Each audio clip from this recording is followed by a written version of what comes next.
Hey everyone, and welcome to the latest episode of our taboo busting journey through the alphabet. Unless you're watching this a lot later, in which case there's probably more episodes for you to watch, but at the time of recording, this is the latest one, which is F for finance. Now, as we've said about some of the other topics, this could probably be a series of its own about all the taboos and all the topics around finance, but we're really going to keep it simple and talk about two things around this. One of them exploring some ideas about why exactly it is so taboo to talk about your personal finances. And the second one, to really dive into a couple of ideas of how we could make this conversation healthier, more open, and maybe even reach over some of the walls that we've built of limiting beliefs, often like so much else starting in childhood. But before we dive down that well of financial stability or instability, I want to welcome you here, Sylvia. As always, great to have you on the show. Good to see you, John Thor. Always great to talk with you. So, Sylvia, it's interesting, as we said last week, how we started out with this idea primarily sort of centered around mental health, but then we realized there were so many different taboo topics we wanted to touch upon, and finance was a surprisingly much requested one when we asked what topics do people want to see. And to me, I think partially it's because whether you have the emotional intelligence of last week or not, whether you dealt with something, I feel like there's so many signs in our society that tell us that finance is a taboo, and it's been going on for a long time. You have companies telling you don't talk about your salary with anyone else, which, let's face it, is often to hide the fact that not everyone's getting paid equally. You've got people that are really uncomfortable talking about finances to the point where they'd rather starve than ask for help from family or friends. And then you've got people somehow on the far other side of the spectrum who always seem to be more than happy to ask you for a loan, ask you to cover for them, spot them for something, and seem incredibly keen to never have the money when you need it. Well, I gotta admit, when I saw the requests coming from our communities and networks to talk about finance and money related matters, I had anxiety. So if anything, each topic that we've delved into so far has added to my anxiety. Yet, all that aside, once we talk about it, it is really nice to explore together, discover together, and unearth some insights together. But I would say the money topic really caused me to pause, because it is really uncomfortable, right? And not that it's not uncomfortable to talk about anxiety and depression, but like this packs an extra oomph for the reasons that I think we're going to delve into.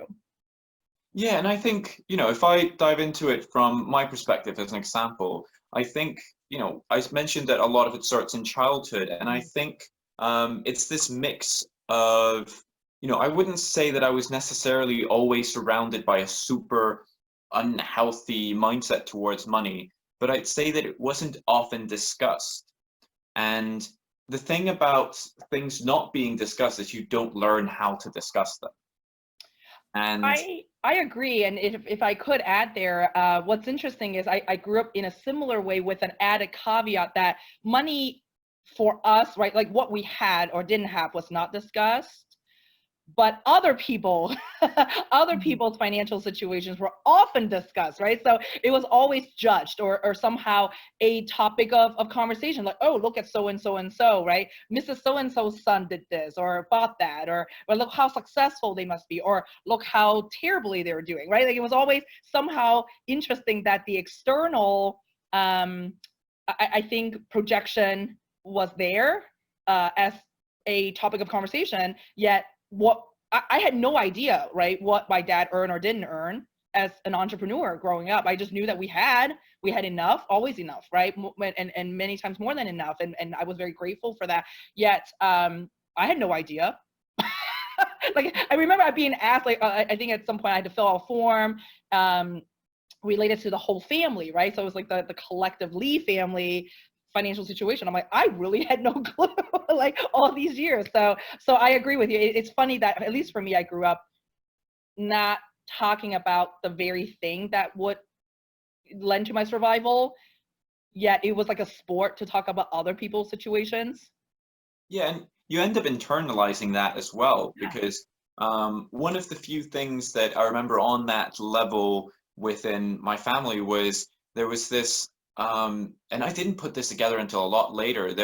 Even though in a similar way, I don't remember any lack Mhm. monetary wise or Right. experiencing that, there was still a certain level of almost like you had to excuse anytime you bought something.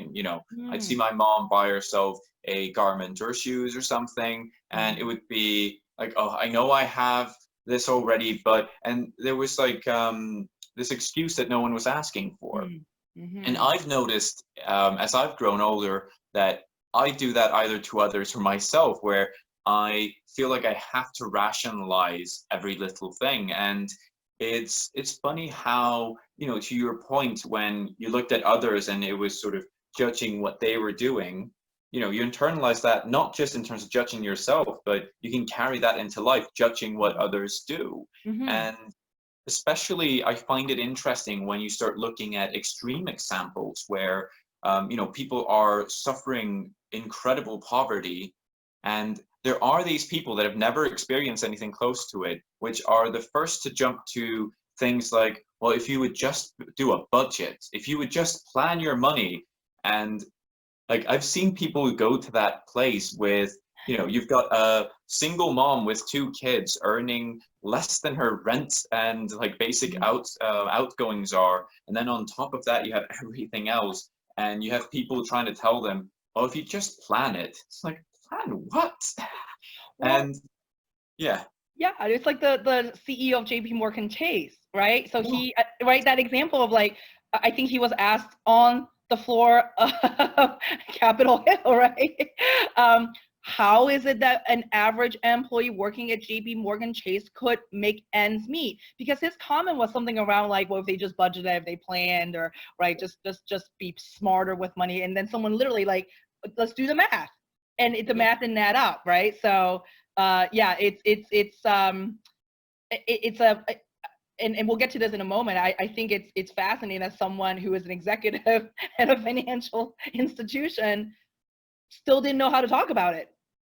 Yeah, and I absolutely love that video, and I've sent Mhm. it to so many people because A, it showcases just how disconnected the people in charge of such a big part of our financial lives Mhm.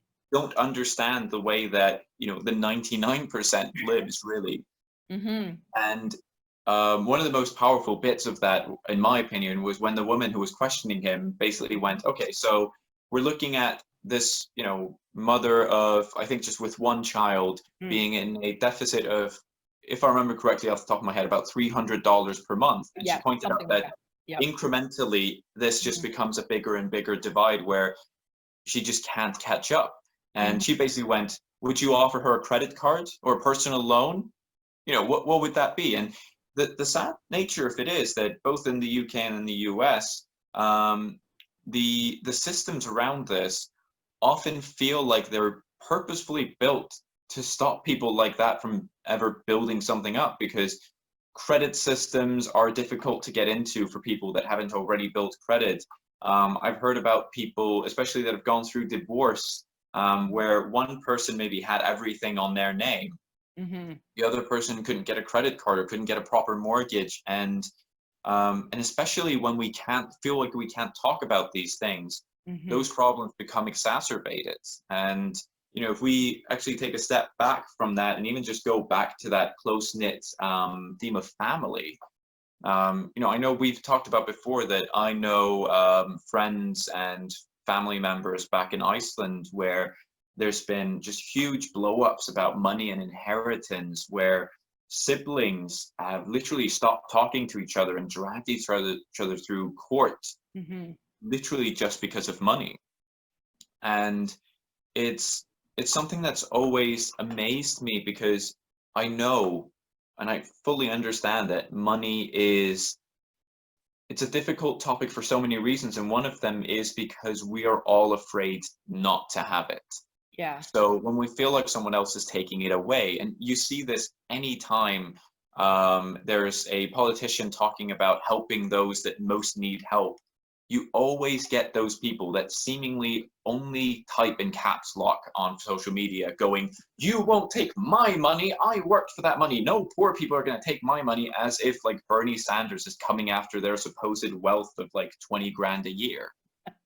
And Yeah. it shows how incredibly uncomfortable and insecure we are to talk about this topic. And I think there's so many social constructs that lead us to be that uncomfortable and insecure. So it's something that I think we desperately need to talk about and open up about just as much as mental health, because newsflash, if you're in a terrible money situation, Mm-hmm. it can have drastic effects on your mental health and on your relationships. And if you actually look at statistics around things like divorce, the amount of times that money problems played into that is just staggering. Well, I'll say this, I wasn't aware of my negative money stories, all the limiting beliefs and internal narratives until I met my partner. So when he and I, decided to cohabit and we started to really start sharing more financial responsibilities and things like that, that was when I started realizing how I think one-sided some of my thinking was. And it really didn't, again, right? Like, because I didn't talk about it, I had no parameters to judge my beliefs against. It was just that's what I thought the world was, right? I didn't really have to talk about it with anybody. Thankfully, I always had enough to live, or I may do, right? So I didn't really have to think about it or talk about it. But yeah, it wasn't until I cohabited with my partner now of 15 years, that was when I was like, wow, like he has a whole other set of operating principles about money, what it does, or what we should do with it, or how he thinks about it, talks about it. And I had a completely opposite set of principles, right, and practices and habits.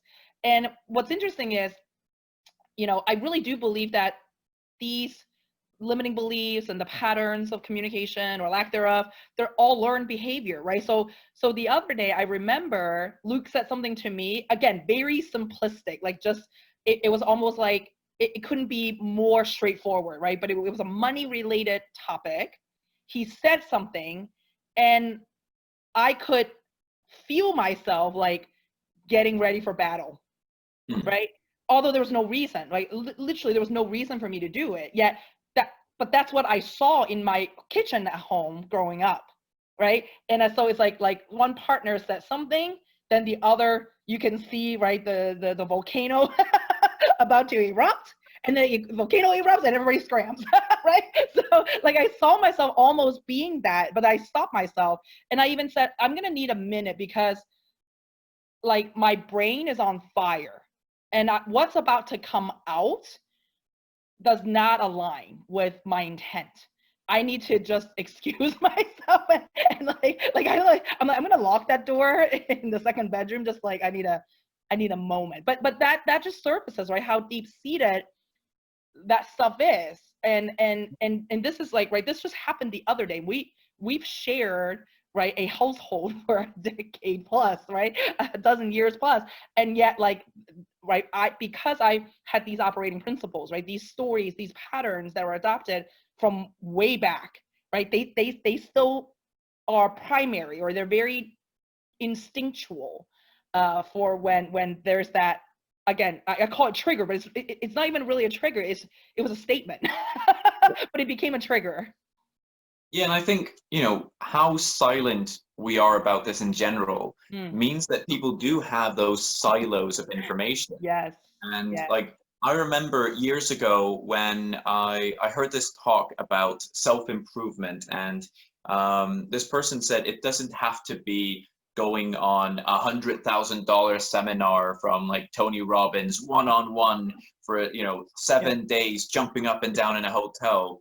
And he listed some things that you can do that Yeah. like improve your Right. life. And Yeah. amongst the things he mentioned was trying to overcome the fear of opening your mobile banking app. And I remember, like, back then, I had a lot of anxiety about my money situation. Yeah. I was, Yeah. I wasn't in like a terrible place, but I was just I was always worried about going there, I guess. Yeah. And and I'd never thought about the fact that other people would swipe past their mobile banking app and go, oh, do I click this? As if somehow not clicking it means there's more money in there eventually. But that one thing actually kind of gave me a feeling of like, oh, there are other people that feel this way. Mm-hmm. And it's funny to me how like we often assume things about, like, if you will, like a financial profile of others. And it's funny to me because like I feel like the view I get on social media is so divided because like my Facebook is largely just filled with like people I've gotten to know through the music industry and like creativity and writing. Then like LinkedIn, I've got a little bit of a different community. And then I'll see these little pockets here and there where like I'm in a Facebook group with which was set up by a fairly, I guess, well-known, if you want to call it an influencer on LinkedIn.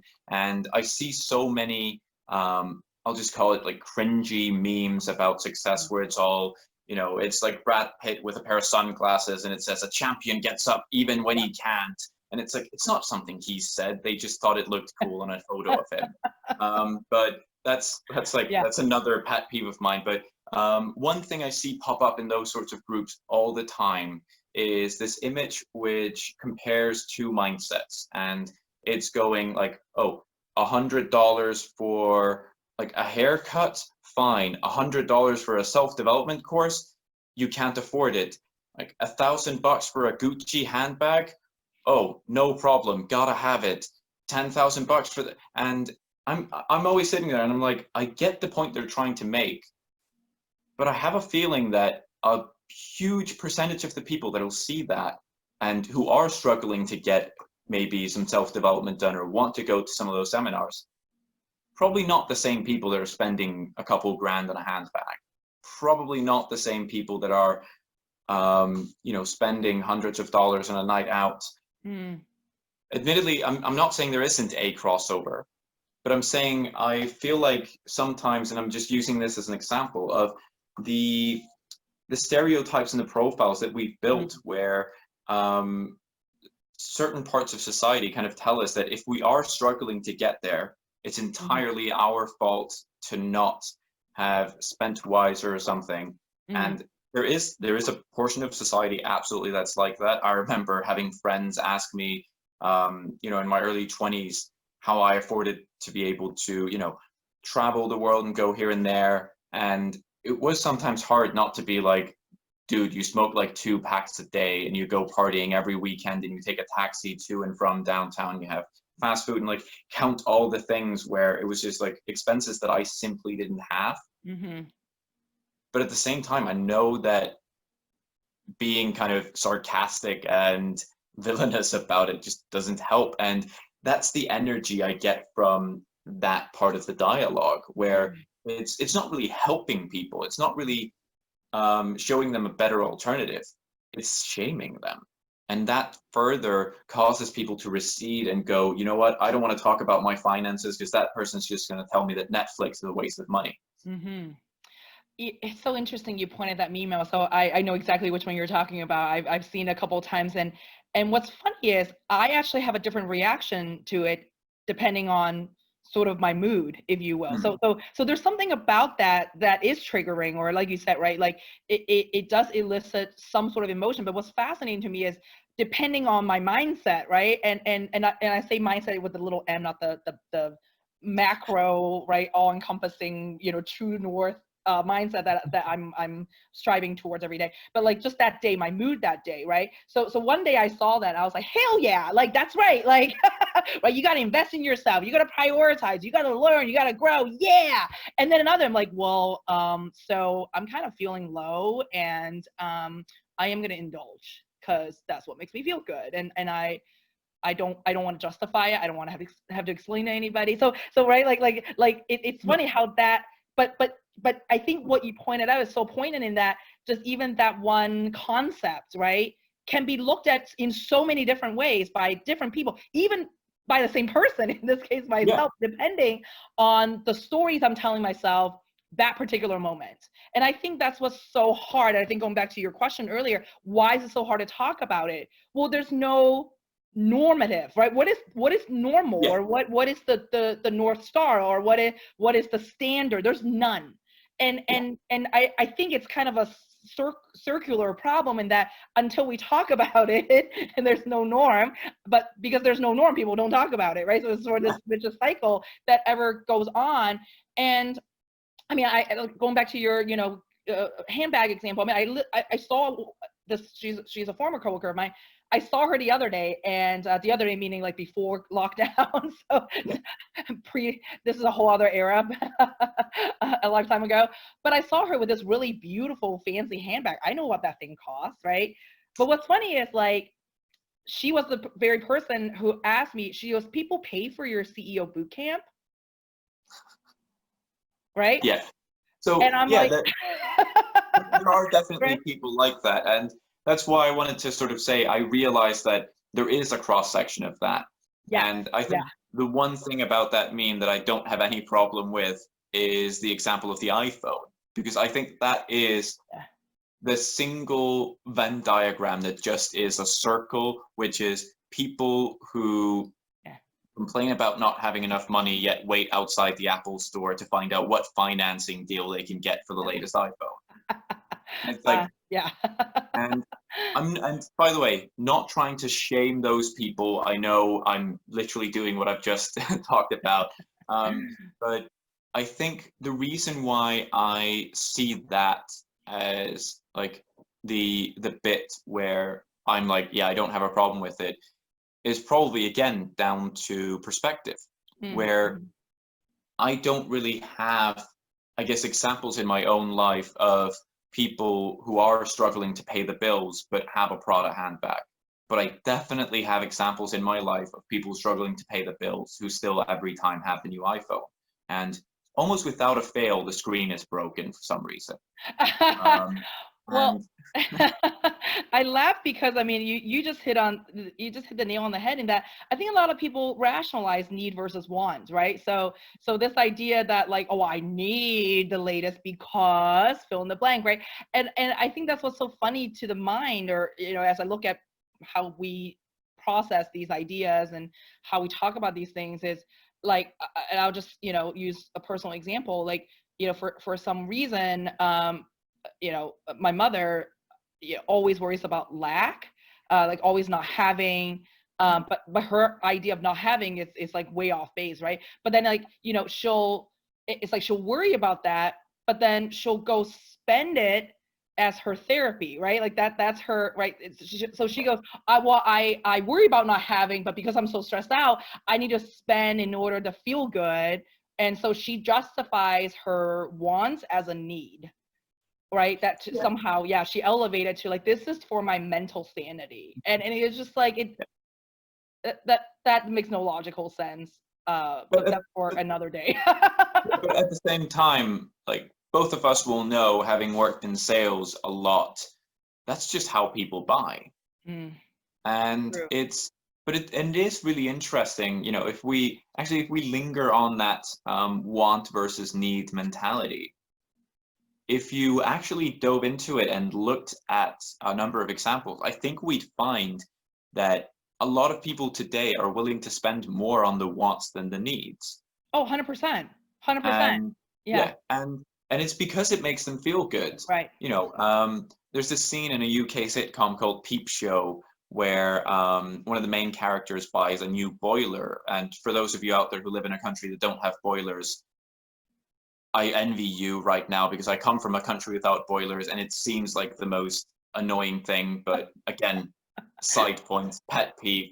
But for those of you who don't know what it is, it heats your house, heats your water and everything. And there's a scene where he looks at the boiler and he goes, "This must be the single least like enjoyable or satisfying purchase. I've just spent a cool grand on residual heat and or like an adequate temperature or something." And Yeah. it's like, I feel that, because if you have to spend an amount of money on something that is a need, Yeah. A need very easily becomes an expectation Yeah. or a standard. Yeah. You get frustrated when you don't have hot water, but you Hmm. don't want to have to pay a lot for it. You get frustrated when Yeah. your car doesn't work, but you really don't want to pay out the nose for repair. Hmm. You get frustrated, like, Yeah. and it's one of those things where there's a really interesting dynamic, and I can't remember the name of the whole concept, but there's been tons of articles written about should things that you need be expensive because you need to have them, or should they be cheap or free because you need to have them? And one of Mm, the examples that was taken in the first article I ever read about this years and mm, years ago was water and the bottled water industry.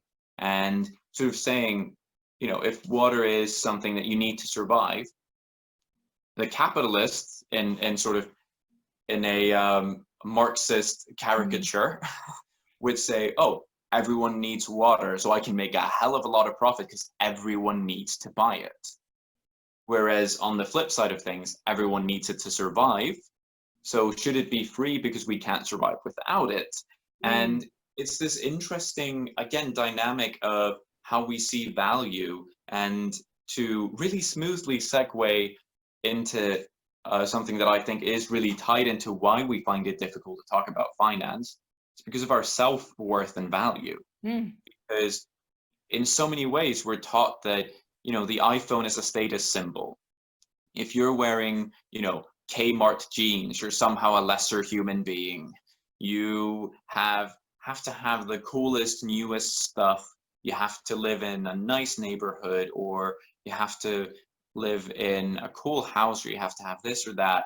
And I think, people worry that if they need help with finances, or if they're struggling, if they tell their friends, oh, I can't really go out right now because I'm saving, unless you have something you're saving for, suddenly it becomes awkward.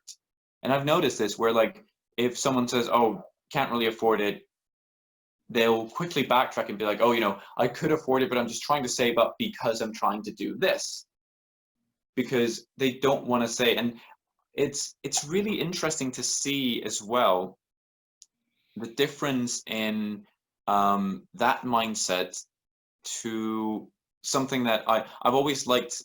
Someone referred to this once as bragging towards the bottom, where people compare in braggadocious ways how bad they have it.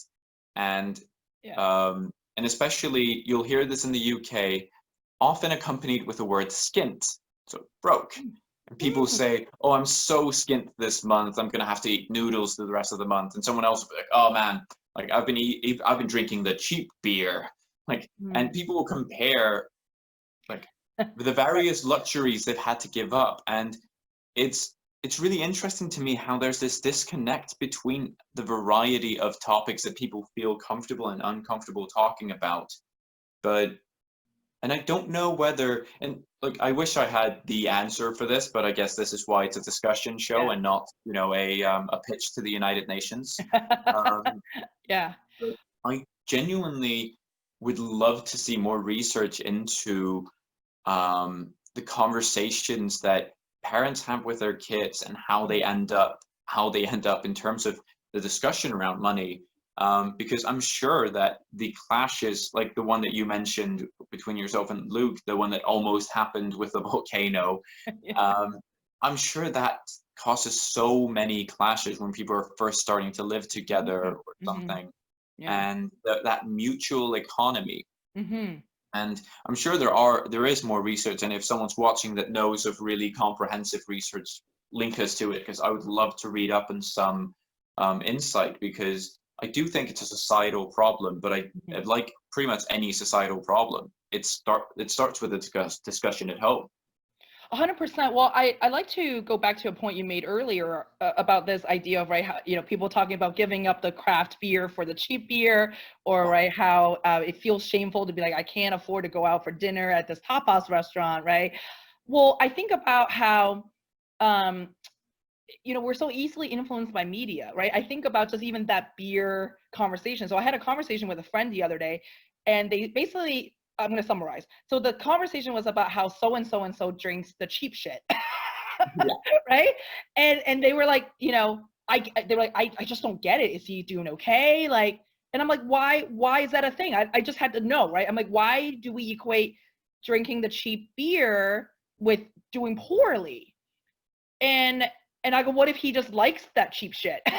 Like, he just might like it, right? Like, I don't know. I think he does. Or even if he doesn't, if he's not doing okay, we should be asking a different question. Like, we should be going to a friend and be like, are you okay? How can we help you? Not, why the hell is he drinking the cheap shit, right? So, and yet there was this mentality that it's like, well, you know, somehow the ads for the really, you know, luxurious, like, you know, the foamy, beautiful Belgian golden ale is the mark of like you've made it, right? We receive those messages all the time. And I think to your point, like, you know, parents aren't sitting there talking and dissecting every, you know, advert in the UK or commercial in the US. Like, they're not going like, oh, you know, that commercial, just that's a pipe dream, or that's not realistic. Actually, what you're seeing is that's like, you know, shaving cream on top that to make it really, you know, luxurious and foamy and beautiful, right? That's not even real. That's not even edible, right? Yeah. That's a photographer or videographer doing those tricks, right? But we don't have those conversations yet. Those things permeate our ideals, right? That you have to have that. Like, I'm not even kidding. So I'm in the market for a new car, and everybody's sending me, right, all these like really beautiful, I mean, they're very reasonable in the sense that, oh, here's the Audi whatever model, the Lexus whatever model. And I'm very flattered that people think that I'm the Audi Lexus sort. Okay, I'm very flattered. But there's nothing about performance. Like, what if I need a really badass car to get through the winters of Chicago, right? Like, there's nothing about that, right? And it was all image. Like, it was somehow like being, you know, you drive a Lexus or an Audi, right? Then that is pertaining to your image. And I think those things we just take them for, you know, as they are, right? We hear these messages, we let them sink in, and they were designed to sink in. Yet we don't dissect, we don't question, we just kind of go with it. And I think, again, not talking about it, not pausing to think about it, or not pausing as much to think about it, just sustains that cycle that we talked about earlier. Yeah, and I think, you know, it's that, I guess, value for money idea that somehow gets equated with you must be saving because you don't have enough. Why don't you splurge on something worthwhile? And like, oh, you know, it's a car. You don't save on a car. If you save on a car, you just end up with this or that. Right. And there's this idea that you can always get more somehow. And I saw I've seen so many examples of just that disconnect where I saw someone tweet the other day that they went to a bank to talk about like a help to buy scheme or some sort of mortgage scheme. Yeah. And the person in the bank was like, oh, you know, often people just have family members gift them the deposit or the down payment.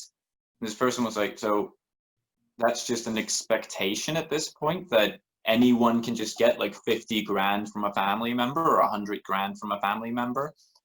And it's just this, Bewildering. yeah. And Yeah. and I think, you know, people, because no one's talking about it, Yeah. and I guess, you know, like we said in the beginning, we wanted to mention how we could start having a healthy conversation about it. Yeah. And I think, you know, we've sort of hit the nail on the head by saying there isn't a healthy conversation because there isn't a conversation to be healthy or unhealthy. Right. And I Right. think the key factor is that we need to be uncomfortable. We need to allow ourselves to be uncomfortable and step outside of that and just talk, because until we start that, we don't figure out the boundary. And I think until we do as well, the only people suffering are the ones that really need it, because as we mentioned in the beginning, there are people that are more than happy and more comfortable than others to bring this up. And you've got people that literally just scam other people out of money. Hmm. And I had a coworker once who he started working, and then when he left just a couple months later, Hmm. I remember he asked me to borrow some money, but I didn't give any to him. But I didn't realize until he'd left that he'd borrowed money off about 10 different people across the company and then just bolted. And we at some point gathered together what he owed people and found that he just owed people a bunch of money. And I then, probably about a year later, got to know someone completely unrelated who I then found out used to work with this guy, and said that their friend had let him live rent free out of some sort of guilt trip for months in their apartment. And this person seemingly has just left a trail of debt throughout his entire life. Mm. And not wanting to, again, I realize there are deeper problems at bay there. I don't know this person well enough to know what's going on, but I think, we're seeing people fall into that sort of behavior, falling into the traps of the wrong kind of discussion. And Mhm. until we start having some sort of open discussion to figure out where the right and wrong, where the comfort and healthiness lays, that's going to be the only talk we have about money. It's going to be, God damn, that dude ripped me off. Well, I think, you know, the the crux of all this falls on expectations, right? I think what you said a moment ago, I think a lot of our perceptions and beliefs about money come down to our expectations about others and what money is and isn't and all that sort of thing. So I'm going to give you the opposite example of what you just shared. So it's this very sad story. Um, in my family, so not within the immediate family, but we know people in our circles, so cousins circles and my aunts and uncles circles and my father's circles, for example. We each can probably name somebody who either committed suicide, or attempted it, or had talked about it and thought about it pretty seriously because of money issues. So in Hong Kong, it's not uncommon for someone who fell on hard times to jump out of a building because all the buildings are high rises there. So it's a very easy, manner to come to your own demise. So people literally jump off their balconies. And so right, and most of the time, I mean, in the newspaper, it will say something like, this person had financial issues, right? Now, what they don't say is it was financial issues plus the lack of mental support, right? That they didn't know how to seek help, but they just say something like, well, they struggle financially, therefore they met their end in this manner. And I just think it's really a shame, right? That like you said at the beginning, that there are people who rather off themselves than to go, I am struggling and I need a loan, or I need some help. But then you have the opposite of that. Like I'm not kidding. I have a friend who came to me and basically said I owed her $1. Like, not kidding. Like, she's like, well, the other day we went out to dinner and like I gave $1 more. And I was like, oh, okay, so we're doing this now. Okay, let's do that. So, because you actually owe me a bunch of other things. So great that you brought it up. But it was the expectation that, or again, it's all these expectations that, like, she, I think, came to me not because of the dollar, but she probably was taught that people take advantage. The irony is she had been taking advantage of me all along. Right? But her expectation is that people don't take advantage of her, but it's okay for her to be a little bit like loosey goosey with her friends because she deserves that, right? So there was again, the people who unfortunately decide to end their life, there's this expectation that they have to be the one bringing the money. They are self-reliant, self-responsible. So if they weren't able to bring in the money, that means that they're a complete failure, right? So, but it's this expectation that, and unfortunately, I think a lot of them also mistakenly thought that no one would help them, right?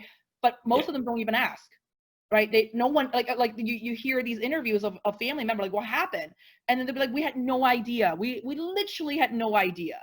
Or we go, well, yeah, he was a little, strange, or she was a little sad, but we really had no idea. But again, I think it's this expectation that, right, what money is to you and how you generate it and what it means, in your relationships with other people. I think that's the hard part, that contributes to the difficulty of talking about it, because it's hard to see, right, that expectation until somebody responds to it. But so long as you don't put it out there, you'll never get that feedback.